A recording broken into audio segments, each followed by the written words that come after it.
Hoje as casas, as ruas, avenidas, grandes comércios tomaram conta do antigo povoado do café.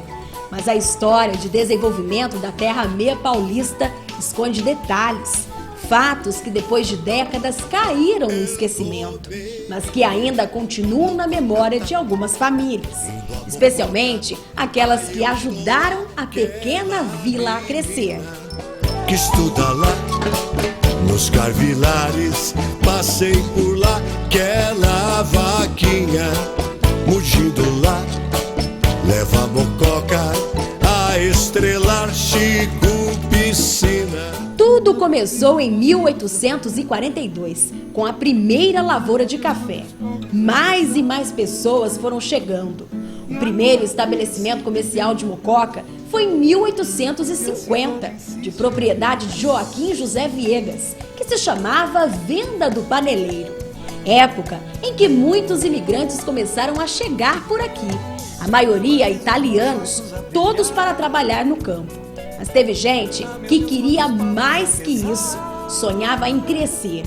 E assim era Pedro Dalril, um italiano que no final de 1800 abriu um pequeno armazém na cidade. Foi neste quarteirão aqui da Visconde do Rio Branco onde começou os secos e molhados, como eram chamados na época as pequenas vendidas. E não pense que era desse jeito aqui não, viu? Era tudo terra, não tinha avenida e nem ribeirão do meio. Aqui tinha apenas um pequeno córrego, enquanto seu Pedro trabalhava no armazém da família. As crianças da família Dalril ficavam aqui se refrescando. O Otávio, neto de Pedro Dalril, se lembra bem dessa história. Meu avô, Pedro Dalril, veio da Itália para trabalhar na lavoura, no café, né? Chegando em Santos, eles acharam muito quente lá e indicaram que Mococa seria um lugar melhor e teria café também para eles trabalharem. Veio para Mococa, se casou com Ana Basalha, que é os Basales daqui de Mococa mesmo. Tiveram 8 filhos, só que ele não ficou na roça. No instantinho ele veio para a cidade, porque eles não estavam acostumados na Itália a fazer esse trabalho pesado, que era na lida da zona rural mesmo, na enxada mesmo, né? E abriu um armazém de secos e molhados, né? Com o tempo ele falece e a minha avó continuou tomando conta e chamava Casa Viúva Dalril. É onde hoje é a nova loja da Evolução. Aquele pedaço todo lá era do meu avô. Com o tempo, a avó também falece, deixou 8 filhos. E os filhos continuaram naquele armazém de secos e molhados, que lá tinha tudo. Eles fabricavam cerveja, guaraná, tinha torrefação de café, tinha máquina de arroz, tudo. Você chegava no armazém e você tinha tudo. Nas fotos antigas, relíquia para a família, o avô por trás do balcão. Nessa aqui, mostra a fachada do comércio. E as pessoas que compravam lá, era a maior parte das pessoas da zona rural. E eles pagavam uma vez ao ano. Quando vinha a colheita, eles tinham dinheiro, iam lá e pagavam, né? Com o tempo, eles abriram o primeiro supermercado em Mococa. Aí a avó os dois já tinham falecido e ficou com um tio e 2 tias, Jordano Dalril, Linda Dalril e Dalina Dalril. Aí abriram um supermercado. Foi o primeiro supermercado com gôndola, tudo certinho, passava no caixa e pagava.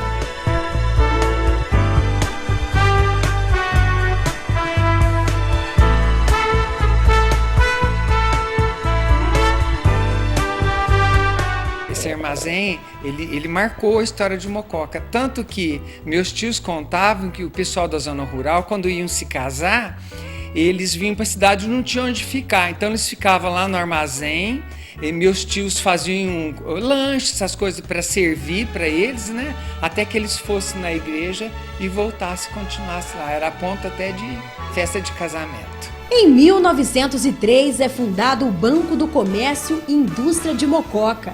E em 1905, a Casa Bancária F. Barreto, de propriedade de Francisco Muniz Barreto, que ficava aqui, nesta esquina. Depois, as redondezas do banco ganham novos comerciantes. Época em que o sonhador Armando Trovó abriu sua oficina, na situada hoje Avenida João Batista de Lima Figueiredo. Aqui neste lugarzinho Joaquinho foi uma das oficinas mais famosas da época, sob o comando de seu Armando Trovó. Ainda quando nem tinha óleo diesel, eles usavam um querosene especial. Aqui, eles consertavam carros de fazendeiros e famílias ricas. Tinha desde aqueles fazendeiros, Dr. Francisco Pereira Lima, Dr. Chiquinho, o Bocalini, era o fazendeiro, e que tinha automóveis. Caminhão era muito raro, caminhonete era muito, não existia. Perua, essas coisas não existiam. Levava para o meu pai consertar. Aqueles que eram empregados dele acabavam comprando alguma coisa. Comprava coisa simples, que era gente humilde. Era aprendiz de mecânico, aprendiz. E lá tinha um pintor também, rapaz, uma família antiga aqui em Mococa. E eles acabavam, aquele dinheiro girava, mantinha vivo o comércio mocoquense. Aos 82 anos, Luiz Armando Trovó ainda relembra com facilidade os momentos vividos pela família. Era muito mais simples a vida, mais fácil de viver.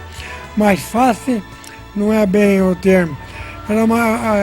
Qualquer um vivia, se sentia feliz com o pouco que tinha. Hoje a pessoa não se satisfaz com nada, quer muito. Um pouco mais tarde, do outro lado do povoado, nascia em 1924 um outro comércio, a loja e oficina do seu Héctor Bosco. Era uma marcenaria em carpintaria que ficava na Tiradentes. Hoje, Gabriel Pinheiro, a oficina, tomava conta de todo esse quarteirão.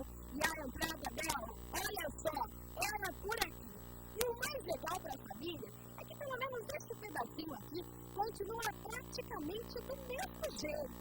Além da marcenaria e carpintaria, ele vendia também materiais de construção. E ele tinha vidraçaria no próprio recinto aqui, na propriedade dele. Telha, madeira. Não é como hoje. Hoje tem madeireira, vidraçaria, tudo separado.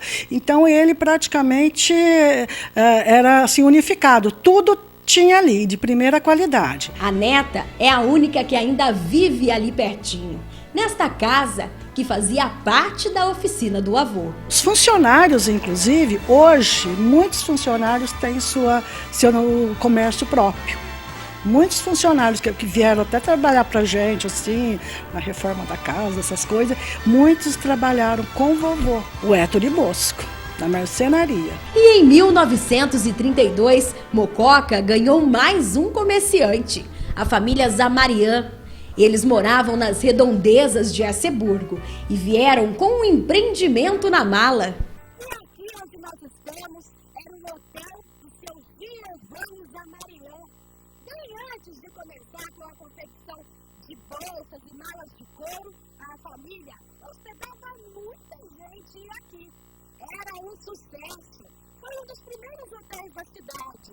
A José Bonifácio ainda hoje está no coração do neto do seu Giovanni, o Raul Zamarian, que aos 89 anos de idade conta com orgulho a história da família. O hotel era disputado, de certa forma, era uma pensão, né? Por causa da distância da escola industrial. Os pais que traziam filhos da redondeza aí, gostaria que o filho ficasse aqui porque ficava perto da escola. Quando viemos para cá, diziam que tinham 7.000 habitantes aqui em Mococa, entendeu? Só que a cidade era pequena, todo mundo conhecia todo mundo. Essa rua aqui, para você ter uma ideia, só tinha uma casa ali na esquina. E essa aqui em frente que era o hotel. Ao longo dos anos, muitos outros comércios foram surgindo, entre eles a Casa Fidalga.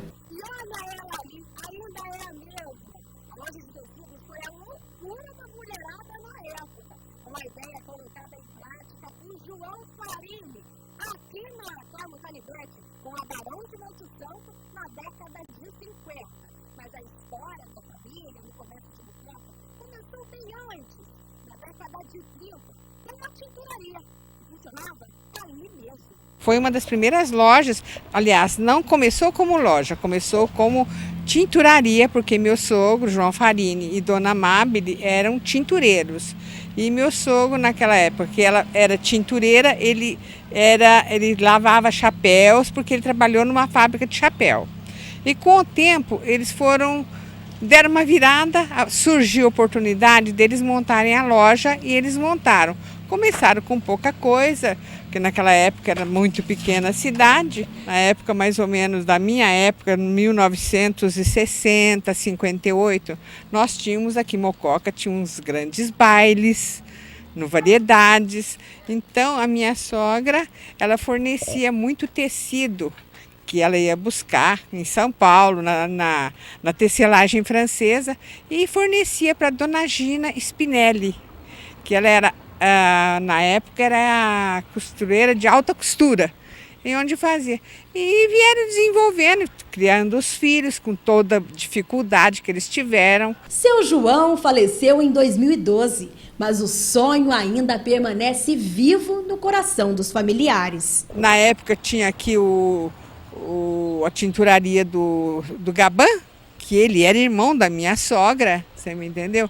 Então ficaram tudo nesse pedaço, acho que foram as raízes dele, mas não queriam sair daqui, não houve meio de sair. Meu sogro não queria sair daqui, ele morreu e morreu aqui mesmo, nessa casa, que hoje tem a casa, que é a Casa Fidalga. Ninguém quer sair daqui, são as raízes mesmo, viu? Junto com todos esses comércios da época, outros como o inesquecível Hotel Terraço, Farmácia Vomeiro, Fábrica de Macarrão, foram transformando a pequena vila em uma cidade.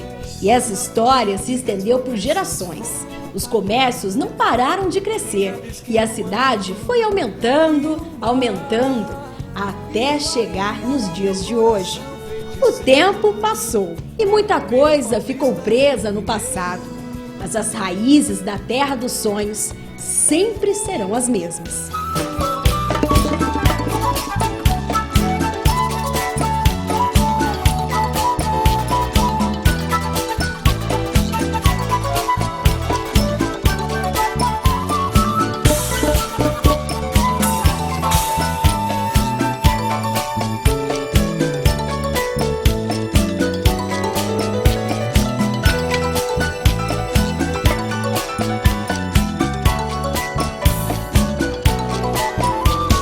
Cidade das palmeiras imperiais,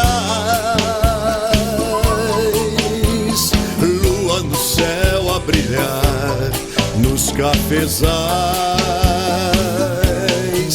Cidade das palmeiras imperiais,